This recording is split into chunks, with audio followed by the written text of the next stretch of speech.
New Orleans Saints 2024 season best bets. Ladies and gentlemen, this is the Sports Gambling Podcast. Okay, these young fellas right here already have like an hour-long preview episode of the Saints. This is their best bets for the Saints season coming up, so we're going to react to that part.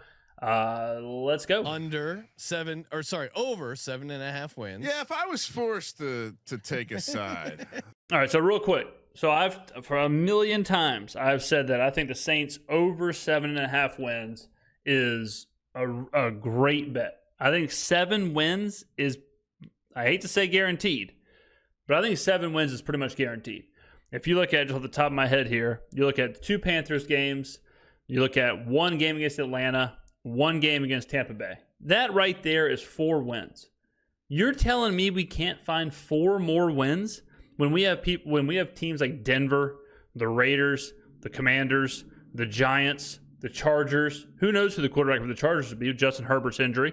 That's fine. I mean, we're talking about somewhere in the neighborhood of 8 wins should be pretty close to guaranteed. So, we don't have to have a winning season. We don't have to have a division championship and all that for this bet to cash. Last year was 9.5. Okay. Was last year's schedule easier? Sure. But to have a 2-game drop-off when the team has gotten better in all of their weak areas seems crazy to me. So I would do that for sure. I also think it's crazy that the Saints are somewhere around 4-1. Depends on where you shop. Somewhere around 4-1 to win the NFC South. I'm not saying they're going to win the South, but they certainly shouldn't be that big of underdogs. I think the Tampa Bay Buccaneers will take a step backwards. If they do take a step backwards, even if they don't, honestly, it's a 3-horse race. It's the Bucs, the Falcons, and the Saints. They're all neck and neck. They're all going to be within a game of each other somewhere in there. So take the shot. Take the shot on the Saints. Because if the Saints beat the Falcons in Atlanta early in the season, that right there, I guarantee you the live odds would fluctuate to where the Saints would probably be favored to win the division. And the Saints are certainly not 4-1 dogs to win that game. So I also think the Saints win the South is a good bet as well, strictly for the value. But if I had to make one bet, it would definitely be Saints over 7.5 regular season wins. If I was drawing the curve, there's probably less of the distribution over, but that's where I landed. So I'll stick to it. Now, what else you like on the positive side or slightly positive side? What are you doing? I think if the offense does well, Alvin Kamara is a big part of it. Yes. I also think Chris Olave's got to be a big part of it. So there's no competition for targets. It's hard to see him not end up with like a 25 to 30% target share. Yeah. So that's right to the division yardage markets to see that he's a dog to, a guy like Drake London. So it's Mike Evans plus 200, Drake London plus 210. I could make the argument. We made the argument that maybe Mike Evans is a better bet for touchdowns in these types of markets. And Mike Evans is Mr. Guaranteed. Like he, you know what you're going to get. So if you're assuming Chris Olave, because Chris Olave's, I believe his season yard total is somewhere around 1,000 yards, like on the number of 1,000. So if you're thinking Olave can get to like 1,200, maybe you take this. Because I think that's what it's going to take. With the way that my only issue with that, I do agree that he will have the volume as long as he stays healthy. But my only issue with that is this offense kind of spreads the ball around. This offense kind of, runs the football, 2 tight end sets. We know how much Kamara is going to be involved in the passing game out of the backfield. So I don't know if I'm as in love with Chris Olave to lead the division in receiving as I am with just his flat yard prop. Obviously, it's not as juicy of a return, but Drake London, again, pretty big leap of faith here. Yeah, that he's just going to walk in and be chalk, and for Chris Olave to be down at plus 370. I mean, plus 370 is a lot. That is a lot of value. None of the other guys in this division, to me, are locked in for the target share that he is. Even Drake London. So you can put me down for that, and then also and that was yards, right? Most yards, yes. Yeah. Okay.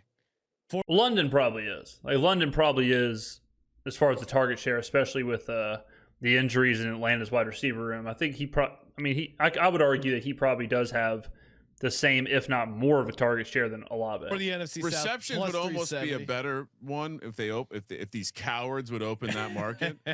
The other one I would point out is that the Kubiaks tend to have running backs that put up a number of yards. Okay. Yeah, so a lot of people, we've talked about this before too. If Kamara is somewhere around where he was with Sean Payton, Kubiak's offense is going to allow Kamara to have an insane year. So I'm not saying that he's going to win them, but you can get him at huge numbers for Offensive Player of the Year, MVP. I'm sure it, again, like you said, these cowards don't open those markets. But if there was a most receptions in the NFC South market, Kamara would be worth a look. Like, he's going to put up insane numbers if he stays healthy. And that's really about it, because they're going to ask him to do what he wants to do. They're going to ask him to be Christian McCaffrey light. And that's what Kamara wants to do and can do. Alvin Kamara is 14-1 in the divisional market, Sean. And listen to Bijan Robinson -145. Guys, they're talking about Tyler Algier in camp again. I don't want to alarm anyone. Rashad White, who there's a million cases to be made, whether it's Bucky Irving or his inefficiency or Canales leaving. And then Sean, listen to this one: Jonathan Brooks 4-1. Come what on, are we talking about? Touchdowns? 14-1. I get it. He catches a lot of passes, but if rushing this touchdowns? works, if the guys they brought in on the line, it clicks and they're able to roll this out, you could absolutely see Kamara in this system, like with his vision, just racking up yards. So those are the two kind of optimistic cases to me. I didn't want to go full league stuff because I don't think the Saints have the. I don't know what the last market was. Was it a rushing leader? Rushing leader, Kamara's 14-1. That's crazy. Offense to compete No on way. a league level, No but way. within their division, love it. All right. For me, again, I'm on the under. Are you smashing the under? Yeah. Okay. Because I feel like even there were a couple of cases where I was like, all right, don't be too much of a hater. But You are a man of the chat, and the chat seems very under. Oh, chat is swaying me towards get the grave digging tools out. I do like your Alvin Kamara most rush yards in the NFC South. I'll take a small sprinkle on that. Okay, so it was rush yards. Rush yards in the NFC South 14-1 is pretty crazy. 14-1. Dennis Allen, first coach fired. Ooh, what's that? Not happening. Loomis is not going to fire Allen in the middle of the season. Horrible bet there. That is not how they do business. Waste of a bet there. Price. It's tough to find the updated odds anywhere from like 5 to 8 to 1. Oh, We'll call it 7 to 1. is McCarthy still the chalk in that market? I assumed. I don't know. I'll pull that up again. Because it's like every year, the Humpty Dumpty over here, waiting to fall off the wall and get glued back together. Salah is actually the favorite. Then No way. Yeah, Eberflus is plus 450, no, which no. that is crazy. They're not gonna bail that early. Like No. him getting fired if Caleb Williams isn't awesome, sure, but they're not gonna fire mid-season. Bears don't do business like that. I think Doug Peterson's worth a look in that market. If the Jacksonville Jaguars struggle, I could see that. Mike McCarthy is right up there at plus 450. Dallas doesn't do that either. Dallas doesn't fire coaches because in the he middle of the continues season. to be 12-5. He's not going to be fired mid-season.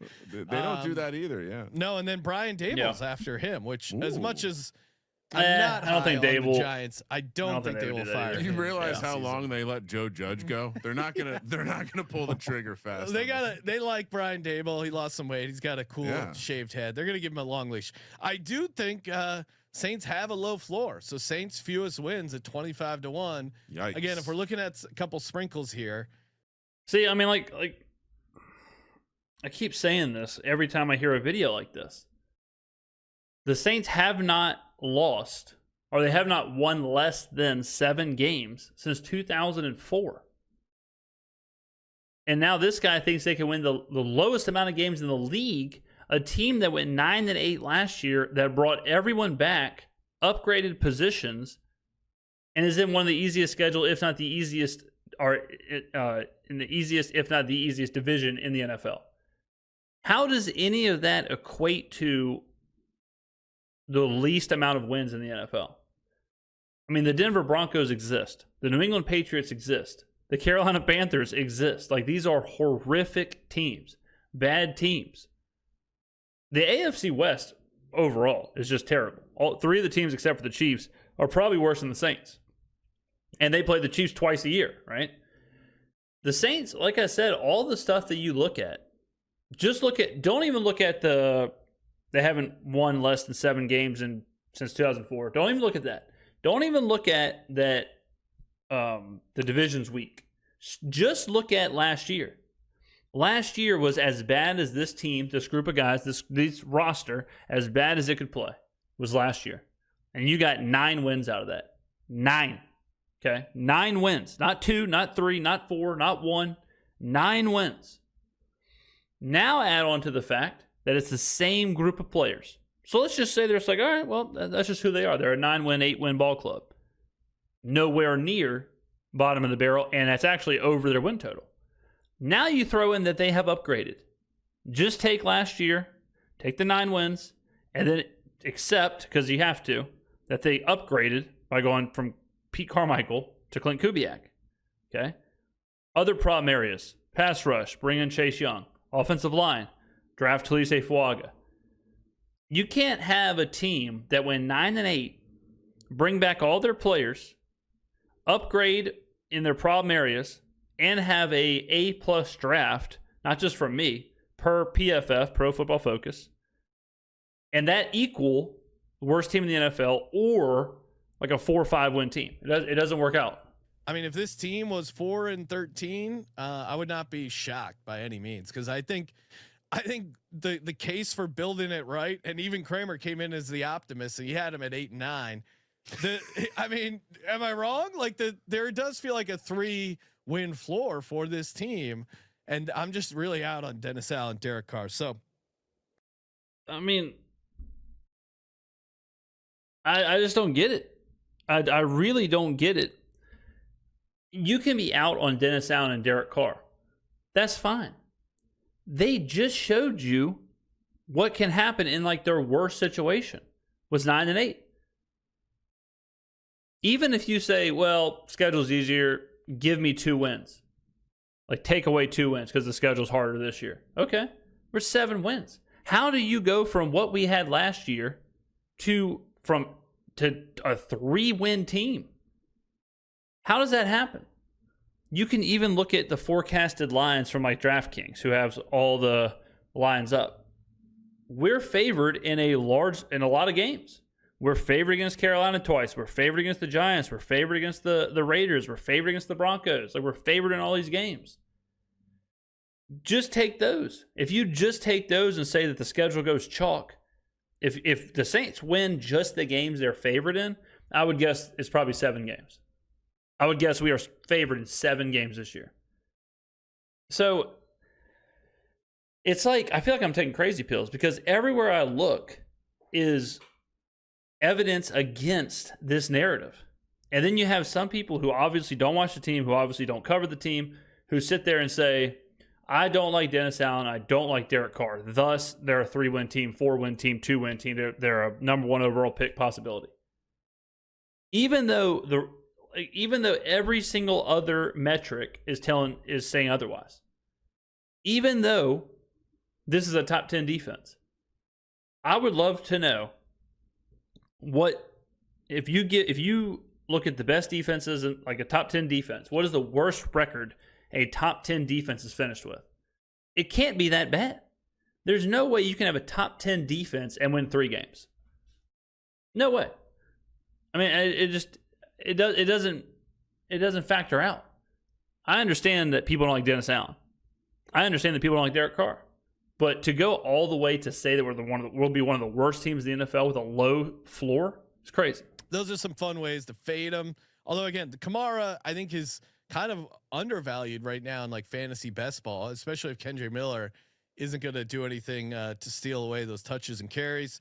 Chris, I got you down for under 7.5 wins, and Saints win 1 exactly in the first 5 at plus 225. That's a great bet. That's a fun bet, and of course, I like the Saints. And it'll only be the Cowboys that they beat. But Chris, what any other Saints futures you want to get down on?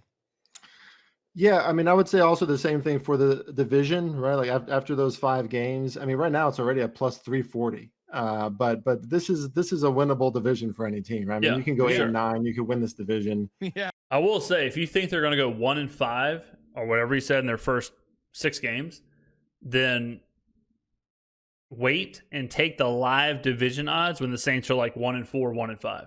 Because I bet the live division odds will be through the roof, and the back side of their schedule is pretty easy. So it might behoove you to wait and get a better number. And all that would take theoretically, by what a few of us said, in their win total is like one upset win, right? So maybe after week 5 you look at that as well. But completely agree with what Kramer said about Chris Olave. I don't know if it's just two guys, fans of 4-time Super Bowl winning teams. I don't know what it is, Kramer, but you're thinking like reference. Me.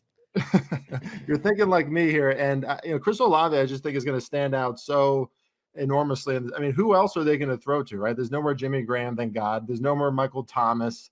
Alvin Kamara, I'm not sure what's going on. I'm not even sure how good Alvin Kamara is at this point. There's just, I don't know. It's just kind of getting weird for me. Chris Olave put on a few pounds of muscle. Spencer Rattler is already soaring about him. Like if Spencer somehow becomes the quarterback, like it's not like Derek Carr is like a true like franchise quarterback who every coach trusts, right? On. Like yeah, like we could see him maybe being spit out of that roster. They're absolutely not ready to move on. They're giving Carr every chance he can get to succeed. It's good that Rattler is playing good, but in no way the Saints aren't ready to move on from Carr as well. So, I memean, Spencer's going to go up high to him. I think it's a quicker offense. And so I got Chris Olave to snag 12 touchdown passes or more this season. Now, he had 5 last season. Okay. So it's not like he's gotten anywhere close to that, but I just think he's going to be even more featured. That's plus 1,300 is what I'm seeing out there. That's pretty good value for. It's 12 receiving touchdowns at plus 1,300. 12 receiving touchdowns. Yeah. Okay. I like that. And I'll say this too. I just wish there were more bets on Taysom Hill, because what I'm seeing, those cowards won't list them. Yeah, the team reports from camp are saying that they're going to put Taysom Hill at running back, fullback, tight end, and wide receiver. Like this guy is going to be a modern day Jim Thorpe for real. That's what he does every year. So I would just love a little more bets on him. But lastly, I'll just mention, because I know you guys like a far-fetching bet, but Saints plus 9,000 to be the highest scoring team. Look, they were top 10 last season somehow. Now that's not a crazy. Now we're talking. Because if this clicks, like this guy just said, that we were top 10 last year, okay? So we were top 10. You would assume we're going to get better. You would assume there's going to be an improvement. So, yeah, I mean, at 90-1, that's not a bad one. That is not a bad one at all right there. Somehow they were top 10, even with how crappy their offense looked. So if it all comes together, like or maybe Spencer Rattler. I mean, again, like top 10 offense with how bad as they played. 9 wins, tied for, lost the division on a tiebreaker, and this hombre on the left is saying, that sounds like a lowest wins in the NFL algorithm. Rattler comes in the lineup? Like, who knows, guys? Maybe we got something brewing here. Probably not, but that's a pretty damn good number. Yeah, for 90-1, even as a guy who's out on the Saints, 90-1. And I like that Olave adjusted touchdowns. That's a fun one. Chris Olave even last. Why are these two guys on the left and right? Why are they underwater? I mean, are they down there trying to find the Titanic? What's going on here? I can barely even watch this. I feel like I'm looking through one of those plastic bubbles at like the McDonald's play place. Like that's what it looks like trying to watch these two. Last year, not a great season to remember. He still averaged 8.6 targets. Yeah. Like if that I don't know. I like that points angle. I looked at their point total, thought about bringing it in, but I'll play the player markets, because I feel like those markets can hit too. The Olave bets can hit like both cases, good and bad. Kramer, what do you like on the underdog season long market? I mean, again, not to be one to walk into a restaurant and critique another person's menu, but we could do better. I guess I'll just double dip on Olave. It seems like the simplest angle. The touchdowns number is so low. Yeah. Again, who else other than problem with the Saints is that, again, in the red zone area, they just move the ball around so much. Like in the red zone, you can get Kamara, you can get Jamal Williams. He can get touches down there on the goal line. Taysom Hill, obviously, both running and receiving. You've got Olave, you've got Shaheed who can score, not so much in the red zone, but and then you got your like last year, A.T. Perry became a bit of a red zone threat, whoever the physical receiver is this year. Then all the tight ends. There's 14 different tight ends last year. Juwan Johnson, Foster Moreau, all getting looks, and then you throw in Dalen Hooker. So I mean, it's one of those things where we don't have, and I haven't seen the offense. So we'll see it soon in the preseason, but there's a lot of weapons down there. It's not just we don't get within the 5 and just pound the ball. We don't just say, all right, Alvin Kamara up the gut, up the gut, up the gut. There's a lot of people who can share those red zone touches. And I think the way we play Taysom Hill, by the way, is we just hammer the anytime every week. Yeah. Just because where are they going to start that at? 3-1? You think 250? So? I don't know. I feel like there was a point where the market was on to the Taysom Hill stuff, and like it was. I feel like you got down to like plus 150 anytime. I could be wrong. To start the season, you have all these fantasy nerds who are going to be like, he's a quarterback again. Dang, I can't. and then it's gonna be like, plus 275, and like, bang, he's gonna have some weird. It's gonna be. He very well could be their goal line. Here's my prediction: Taysom Hill has the first kickoff return for a touchdown with the new kickoff rule. Oh, that's my prediction. Because why wouldn't you have him and do that? Yeah. Well, it's a football some sort of play. like get the ball in a football player's hands. Where he like fakes a double pass or something and then runs with it. Oh yeah, get some rugby like this new return rule is. I mean, Sean Payton made trade for. This is unbelievable. Trade for him. I can't believe what I'm listening to.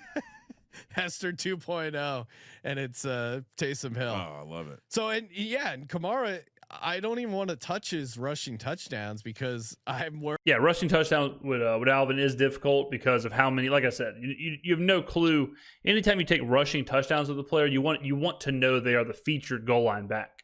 If they're not the featured goal line back, which he hasn't been, it's hard to. You get a lot of touchdowns vultured from you that way. Worried about the Taysom Hill vulturing. I will go. Yeah, to your point, Ryan. I do think his volume is going to be there. His rush total is only 650.5. So I'll take the Alvin Kamara. Over that could be good.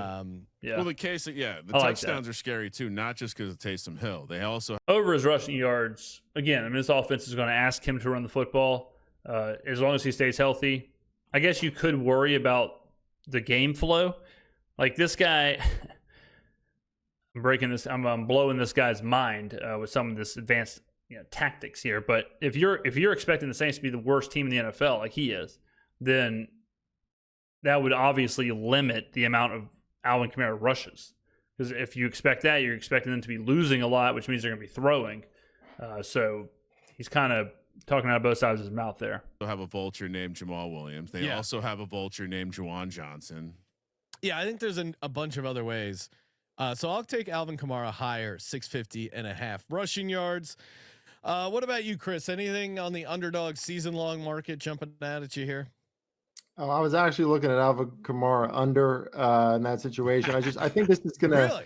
Really? I think this is gonna turn into a passing team. I don't know if that's what Clinton wants to do, but yeah, I mean, I would probably start there, pal. I would probably start at what Clint Kubiak, the offensive coordinator, wants to do, and what he wants to do is run the football, play action. We know that, right? So, I mean, I'm not saying Derek Carr is not going to throw the ball, but I can't stand shows like this where everyone takes every side of every bet.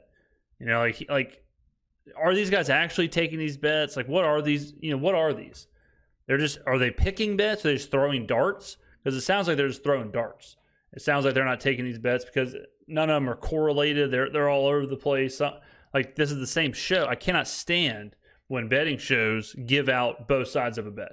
Like, what good is that doing the audience? What good is that doing the audience if it's Monday Night Football and I give out both sides? If it's me and another guy doing a show and it's Cowboys Eagles on Monday Night Football and he takes the Cowboys, I take the Eagles.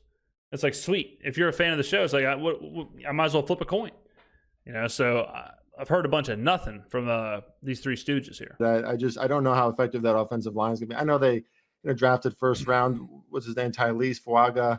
I'm sure he's a good addition for them, but I just don't trust Alvin at this point. He might have been a product of the Sean Payton offense, kind of, bringing out everything that they could with him, and obviously the Drew Breeze factor in there too, kind of loosens up the running back. But I don't believe in him. But Chris Olave, Yeah, over in touchdowns and yards. Yeah. Sign me All up. right. You guys talk me Sean, into it. I'll switch it to Olave higher. I didn't love the 2 Kamara. years in the NFL. Year one, he had 1,042 and 4 touchdowns. Last year, he had 1,123 and 5 touchdowns in what most people were calling a horribly organized offense. Over 1,000 yards with Andy Dalton. Yeah, things get a little cleaner here. Yeah, no, the Chris Olave ceiling is pretty high. And if you are in the fantasy streets, when you get to the end of that second round, and there's a bunch of guys who you're like, I don't really want to take that guy. Just remember, Chris Olave is getting 30% of the target share for that team, and Malik Neighbors. And he has a high ceiling. Before we let you go, Chris, and lock up our best bets, we alluded to you as a Giants fan. Where are you at with your New York Football Giants this season? Do you got your Daniel Jones jersey out? An elite. Not already seen the video of the combo practice with the Lions last year. The Giants got. I mean, Sean, are we past my the Giants offensive here? player of the year plus 270, 27,500 ticket from the Circa. Let's get rich money.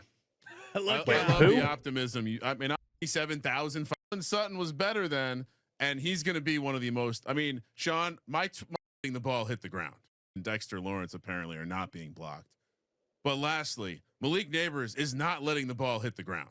He is dominating. Malik Neighbors as the offensive player of the year sucks, but he's dominant. He's a rookie. He's a guy that you said Cortland Sutton was better than, and he's going to be one of the most. I mean, Sean, my offensive player of the year plus 270, 27,500 ticket from the Circa. Let's get rich money. I can't believe Circle let this guy. I love the optimism. Don't worry. I'm fired up about the Giants. Yeah, I haven't heard any positive stuff about. I'm gonna have to get a hold of Jeff Benson over at Circle and tell them to start. Offensive linemen. You can't let these guys in. Dan Jones comes over. There's some fight in this team. I love it. Love it. All right, let's close out. Recap some of the best bets. Okay, let's take a look here. We got over 7.5 wins, and then we also have under 7.5 win. Sweet. We've got this guy has this young man right here, Sean Green, has the Saints. His record prediction is 7-10, yet he also has them as the fewest wins. The first coach fired, which if you're 7-10, neither one of those is happening. He's got Kamara most rushing yards in the NFC South, even though he's got Dennis Allen being fired and the fewest wins. He's got Olave over 5.5 touchdowns. All of them have that. This guy has Olave at 12 receiving touchdowns, but didn't take over 5.5. I mean, this is shocking stuff. This is shocking stuff right here. The only thing I don't hate is the highest scoring team, 90-1. I think that is at that number. Like again, you're a top 10 team last year. Played a really weak division. Can put up big numbers against bad teams. Play the Raiders. Play the Broncos. Play the Commanders. Play the Giants. Put up some big numbers there. You might have a shot. Getting some shootouts with the Rams and the Chiefs. Yeah, I mean, I think this as a whole, horrific performance from these guys. But there you go, ladies and gentlemen. Let me know what you're betting with the New Orleans Saints. Make sure to check the Instagram, the Twitter, all that stuff for any bets that I make, just NFL and in general. We'll be posting some slips. We'll be posting some stuff on there. So thank you very much for watching, ladies and gentlemen. I'll see you in the next video.